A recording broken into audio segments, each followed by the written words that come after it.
Hey guys! Welcome to the channel. I'm Gwen and you're on Gwen's Journey.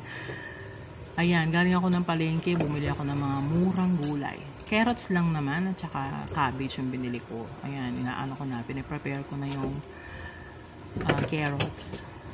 Okay. And then, eto na yung cabbage natin. Hinuhugasan ko na rin. In preparation for our veggie nuggets. Ayan na yung ingredients, carrots, followed by our cabbage, and then the onions, and garlic. Ayan yung ating garlic. Kailangan din natin ng pork cube. Isa lang naman. Okay? Kailangan natin ng 5 eggs. Ginamit ko yan kasi maliit. Then, konting salt, a pinch of salt. And also, at least 2 tablespoons of brown sugar. Cooking oil. Display lang yan guys. Kailangan natin maraming cooking oil. And then flour, 1 kilo. And eto na. Inaano ko na. Kinakayod. Kayod ba tawag dyan? Basta yan. Hindi kayod eh. Basta yan. Ginaganyan ko siya. Sorry nga pala, excuse me sa mga background, kung merong mga ex-background yung narinig. Kasi nandito ako sa school. Ayan. Okay. Sige lang. Anuhan natin. Kailangan kong gawin yan para maging nuggets siya talaga. Yung maliliit siya. O, diba? Yan ang bida natin. Si carrots at saka si cabbage. O, diba? O, yan. Sige. Taktakin mo dahil para simot. Okay, next is ano ba kasunod? Yan na. Yung ating gumamit nga pala ako ng 3 onion. Tapos yan, kalahati ng isang buong bawang ang binabalatan ko dyan. Okay. Tapos yan. Ganyan din ang gagawin natin. Actually, onion na yung ginaganyan ko. No? Sa Kapampangan kasi ginagadgad. Tapos na ako dun sa tapos na ako dun sa garlic natin. So yan naman ang ating ginagadgad. Alright. Ngayon naman ay gagawin natin or i-chop natin yung ating cabbage. Buti na lang guys, mura pa yung cabbage na napili ko. Wala siya masyadong matigas. Walang masyadong matigas sa kanyang ano yung matigas? Yung sa dulo niya, na malapit sa tampok niya. Alam mo ba yung tampok? Kapampangan word din yun. Ayan, diba? Tumakas pa yung kalahati. Kunin mo. Okay. Ayan. So, konti lang. Wala naman masyadong pukunin. Alright. Okay. Sige lang. Excuse me nga pala kung meron kayong mga naririnig na nagsasalita. Andun pa yung mga kasama ko sa baba habang nag-audio ako. At saka may mga tricycle na nagsusundo kasi malapit na ang uwian. Anyways, ayan. I-chop natin siya ng parang magpapansit ka lang. Chop natin siya ng parang magpapansit ka lang. Pero hindi yan magtatapos dyan. Tayo ay ang tagal ko naman mag-chop. Ayan na. Liliitan mo. We're going to chop the cabbage into small pieces, but the smaller the piece, the better. Para maging incorporate din siya. Bumagay siya dun sa ating ginadgad na carrots. Ayan, inaano ko pa siya. China-chop ko pa siya ng mas maliit. Kasi nga, kailangan yan. Para maging maayos, diba? Sige lang. Chop. Sige, mag-ingay pa sa baba. Ayan. Tararan, nilalagay na. Sige. Ayan, diba? Alright, sisimutin. Lagay lahat. Sayang nga naman kapag hindi mo sinimot, diba? Okay, ayan na siya. Last one. And it's done. Maglagay na tayo ng seasoning sa ating cabbage. Ayan. Ilagay na natin yung garlic. Yung pinadtad din yan, ginadgad din na garlic. At saka yung onion. Isama mo na rin pati yung yung kanyang sabaw. Yan. Palasa din yun. Diba? Nagtubig kasi siya kanina. Utalan siya ng sauce. Ay, sauce. Basta yun. Naglagay nga pala ako ng garlic powder. Wala lang. Gusto ko lang maglagay ng garlic powder. Ayan, kunwari tinataktak ko pero mamaya niyan. O, sige pa. Sige pa, taktak mo. Mahirap kasi magtaktak. O, diba? O, sige, lagay mo na halos kalahati ng jar. Ayan, o, diba? Masarap naman siya. Huwag kayong mag-alala. Hindi naman maalat si garlic. Masarap siya. Okay, o, doon nga pala sa mga kapitbahay ko. Shout out nga pala sa aking mga kapitbahay, Mark and Tintin Tabora. At saka sila Cedric, ayan.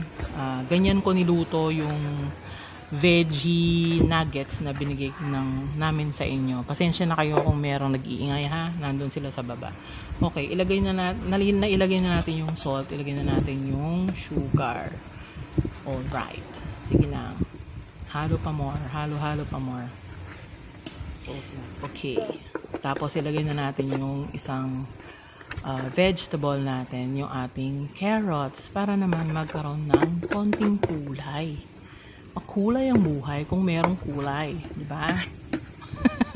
Ano ba yan? Okay.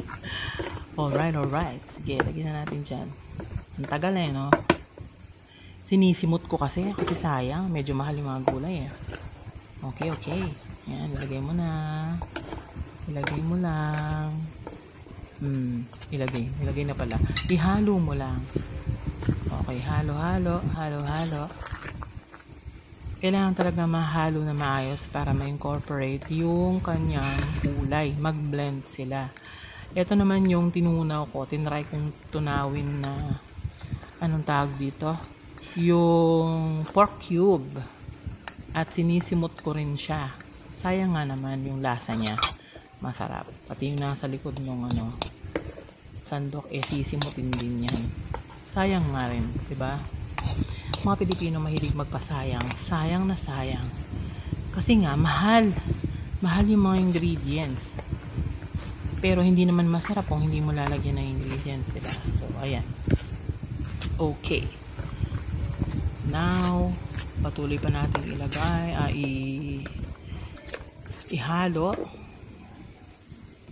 And then, ayan, ilagay na natin yung 5 itlog. Unfortunately, maliit lang yung itlog, kaya 5 yung ginamit ko, guys. Alright. Sige, pukpukin mo lang. Ayan, nahulog. Hindi ko naman nilagay. Wala namang nailagay na na eggshell. Kung hindi, magkireklamo naman yung mga katimbabahay ko, diba? Okay. Sige, pukpuk lang. At after that, ihahalo natin sila. Yan na yung last. Mahirap pukpukin. Mahirap i-crack yung pinakalas. And ating ihahalo yan ng derecho. Shout out kay Sir Arvin Hilario Bailon ng Video Finance. Hi sir! Shout out sa'yo. Try mo to sir. Masarap to. And also shout out to SSES Grade 6 Batch 2022-2023. Shout out sa inyong lahat. Okay. So ayan. Nahalo na natin. Halo more.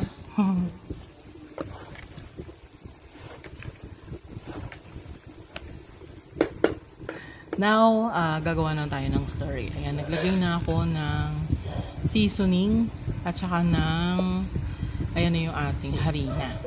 O, pasensya na kayo kung merong natatahol na aso sa background. Ayan. Hindi natin ilalagay lahat ng biglaan yung ating slurry.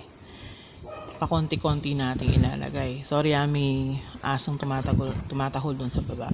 Okay, next is ilagay na natin ng pakonti-konti. Actually, nagdagdag pa ako ng powder ng harina kasi nagtubig siya, guys. Ewan ko bakit. Siguro yung yung carrots.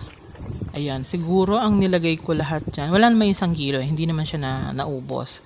Mga 3/4 ng harina. 3/4 kilo ng harina yung inilagay ko dyan. Para makabuo ako ng, hindi naman ball. At least man lang malapit-lapit sa sa nuggets. Kaya ang tawag ko sa kanya ay veggie nuggets. Wala akong nilagay na karne dyan. It's all in the vegetables and some spices and seasonings. Yun lang. Okay? Ayan yung last na slurry. Tapos ihahalo natin siya.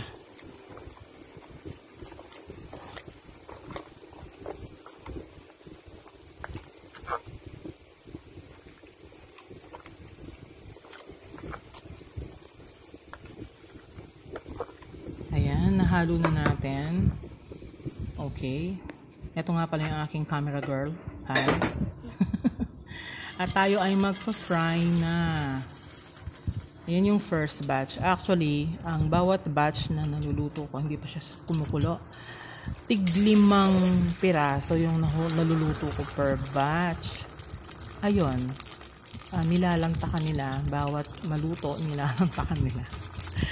Kaya nakapamigay kami sa ibang bahay, sa mga kapitbahay namin kasi medyo marami akong nagawa. Ayan diba? Medyo malalaki yan eh. Kaya may 4 lang yung nagkasya dyan. Mamaya maluluto na siya.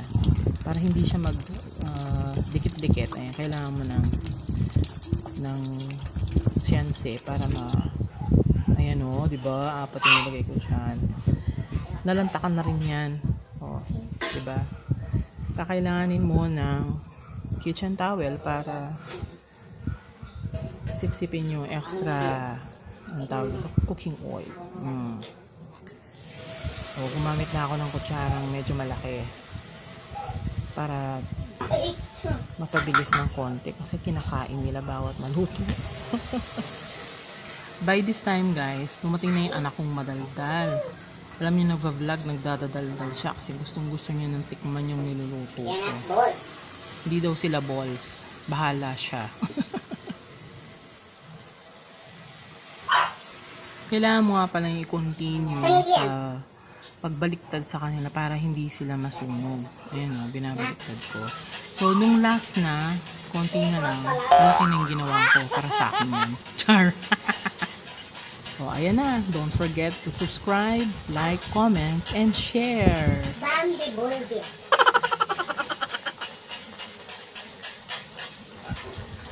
Ayan, final. Yan na natira. Babushki!